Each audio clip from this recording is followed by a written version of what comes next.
मैं Chaudhary Bashir Ahmad, anti militancy front chairman all India. मैं जनाब गवर्नर साहब से, मैं डीजीपी साहब से, होम मिनिस्टर साहब से मैं एक अपील करना चाहता हूँ कि मेरे ख़िलाफ़ पाकिस्तान ISI की साजिशें हो रही हैं और जिनको पाल रहे हैं यहाँ हमारी इस हिंदुस्तान की धरती पर वो पाल रहे हैं। मैं ये चाहता हूँ कि अगर हमारा हक बनता है, हमें सिक्योरिटी नहीं मिली, इसलिए रोका गया कि ये यूथ में जाएगा, यूथ को अपने साइड में करेगा, यूथ को हमें मौका नहीं मिलेगा परगलाने का।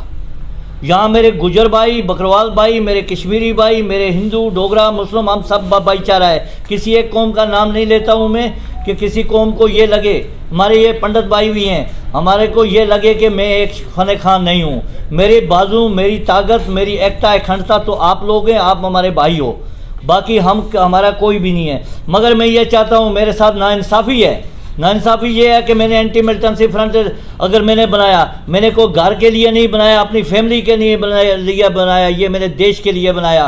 क्योंकि मेरे देश के अंदर 130 करोड़ मुसलमान रहते हैं और जिनका नाम बदनाम हो रहा है। मैं दिल्ली में जाता हूँ, मेरे दोस्त होते हैं मेरे साथ, और वहाँ भी मुझे शक की नज़र देखा जाता है, ये टेररिस्ट है। मैं इस नाम को ख़त्म करना चाहता हूं। अगर गवर्नर मनोज सिन्हा जी या डीजीपी दिलबाग सिंह साहब या होम मिनिस्टर अमित शाह साहब अगर मेरा साथ देते हैं, या तो मुझे क्या ख़तरा है, ये संगठन जिसका भी है, चाहे वो कोई भी आदमी है, वो हिंदू है, मुस्लिम है, उसको खतरा ही खतरा है यहाँ पर। क्योंकि यहाँ के हालात बदल रहे हैं, यहाँ के हालात ख़राब हो रहे हैं। और जिस इंसान ने पाकिस्तान की ISI की गन उठाई थी, चाहे वो मेरा बाप ही क्यों ना हो, वो देशद्रोही है, वो गद्दार है। और गद्दारों की यहाँ फौज खड़ी हो गई। यहाँ पर सरपंच गद्दार जीते, यहाँ पर कई और अफसर जीते, यहाँ कई लोग यहाँ जीते हैं, पाकिस्तान की ISI की शय पर जीते हैं। यहाँ कौन सा जीता है दूसरा आदमी? अगर जम्मू के अंदर कोई हो गए जीते हुए जीते, मेरी वादी के अंदर कोई भी ऐसा नहीं है। 90% लोग वो हैं, और 10% उसमें वो लोग हैं कि जिन लोगों की कोई अपनी साख है। 2 रुपए के आदमी नहीं है, जिसको बीवी भी साथ नहीं है, वो आजकल बहुत बड़ा चेयरमैन बनता है। वो कैसे बनता है? उसका हाथ एक पाकिस्तान की ISI में, एक हिंदुस्तान की है। मुझे आप पूछोगे मीडिया वाले कि तुझे क्यों नहीं मिल रहा है? मुझे ये नहीं मिल रहा है कि हम हिंदुस्तानी हैं। मेरा बाप पढ़ा लिखा था, उसने मुझे एक अवार्ड बोला था, उसने कहा था बेटा कत्ल कर देना, कुछ नहीं होगा, देश हमारा है, छीन के खा लो, चोरी कर लो, कुछ नहीं है, तेरे एक पर कलंक होगा, देशद्रोही मत बनना, तेरे जितनी भी पीढ़ियाँ होंगी उसमें नाम लिखा जाएगा, तेरा बेटा किसी असल नौकरी में नहीं लगेगा, किसी अच्छी जगह नहीं जाएगा, जब वेरिफिकेशन आएगी बोलेगा देशद्रोही का बेटा है ये। इसके लिए मैं ये चाहता हूँ, हर नौजवान को कहना चाहता हूँ, मुझे जाना है, मुझे अब जो नौजवानों के पास जाना है, मुझे बुजुर्गों के पास जाना है, मुझे हिंदू मुस्लिम सिख एकता के पास जाना है। इसलिए पाकिस्तान ISI ने मुझ पर पैसा खर्च के मुझे सिक्योरिटी नहीं दिलाने की कोशिश की है। मैं ये अपील करता हूँ आप लोगों से, आपके माध्यम से, मैं इतने बड़े अफसरों के, मैंने मनोज सिन्हा साहब को 10 बार मैंने लेटर लिखे हैं। अब इतने बड़े अफसर हैं, उनके पास लेटर जाते हैं और उसकी सुनवाई होती है जो जिसका लिंक होता है। हम जैसे गरीबों का उनके साथ कोई लिंक नहीं है। अगर मैं ये उससे अपील करना चाहता हूँ, यहाँ के नौजवान को, यहाँ के बुजुर्ग को, खुद मिलो। आप एडवाइजरों के पास आपके चले जाते हैं, वहाँ हमें सवाल में एक जगह गया, एक बड़े ऑफिसर के पास चला गया, उसने बोला कि आपको ठेका ले लिया हिंदुस्तान का, आपने एंटी मिलिटेंसी फ्रंट बना ली। अरे तेरे को क्या ठेका, तू घर में बैठ। मैंने बोला मैं हिंदुस्तानी हूँ, हिंदुस्तानी कभी झुकेगा नहीं, मर जाएगा कभी नहीं झुकेगा। हमारे पंडित भाई, हमारे मुसलमान भाई, 5 गोलियाँ मुझे लगी हैं, मेरा ऑल इंडिया इंस्टीट्यूट में इलाज हुआ है और एडवानी जी ने करवाया है। उस वक्त मुझे जान से मारने का प्लान था।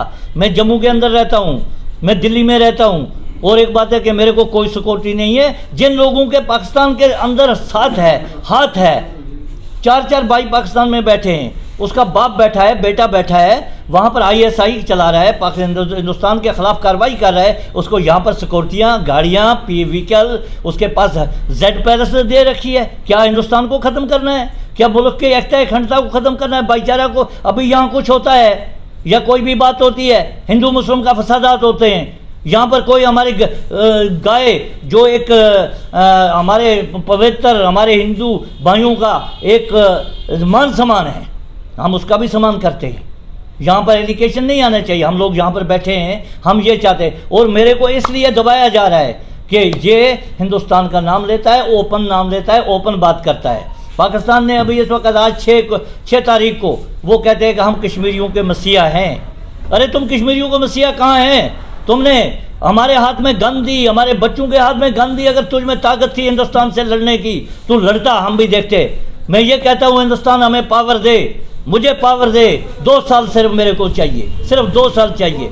2 साल में देखो हालात कैसे बदलते हैं। मगर यहाँ डेमो के जो भी काम है यहाँ 2 नंबर का चलता है। यहाँ पर अच्छे लोग, चाहे वो हिंदू है, मुस्लिम है, सिख है, ईसाई है, अच्छे आदमी की यहाँ वैल्यू नहीं है। डिमांड क्या है? डिमांड मेरी ये है, मेरा संगठन जो है, मेरे को सिक्योरिटी नहीं मिली, मुझे खतरात हैं, मेरे खिलाफ साजिशें हो रही हैं। मैं अपील करना चाहता हूँ, या तो गवर्नमेंट में, अगर मैं गलत काम कर रहा हूँ, गवर्नमेंट मुझे कहे भाई अपना काम बंद करो, अपने घर में बैठो, हम कोई भी एलिगेशन, कोई भी काम नहीं करेंगे। अगर मैं अच्छा काम कर रहा हूँ, मैं देश के हक में काम कर रहा हूँ, मुझे क्यों दबाया जा रहा है? मुझे क्यों नहीं मिलने हमें किसी अफसर? इस वक्त यहाँ पर मनोज सिन्हा जी हैं, यहाँ पर इतने अच्छे पॉलिटिकल लीडर हैं, वो हर एक चीज़ से हैं। अगर वो इतने अच्छे संजीदा आदमी हैं, उनसे मिलने के लिए हमें इजाज़त नहीं मिल रही है। मैं उससे भी अपील करता हूँ, हाँ मुझे नहीं, किसी जो गरीब आपके पास जाता है उससे खुद मिलिए। वहाँ पर ये ऐसे बहुत गलत जवाब मिलते हैं हमें। आपने ठेके ले रखे हैं, आपने ये कर रखा है, आपने हिंदुस्तान को हाथ पे उठा रखा है, हिंदुस्तान को नीचे रखा है। नहीं हिंदुस्तान है तो पाकिस्तान का नारा लगाना। यार क्या बात करते हो? क्यों हिंदुस्तान को धोखा दे रहे हो? मैं खुद इस चीज़ के लिए मैं कहना चाहता हूँ हर एक भाई से, आप नौजवान भाई हैं, अल्लाह आपको तरक्की दे, अल्लाह आपको अच्छा रखे, क्योंकि मीडिया ये एक हमारी मुस्तकबिल का है। मीडिया ये हमें कुछ कर सकती है, बाकी हमारे कोई उम्मीद नहीं, हमारी उम्मीद खाली हो गई। आप ये बताइए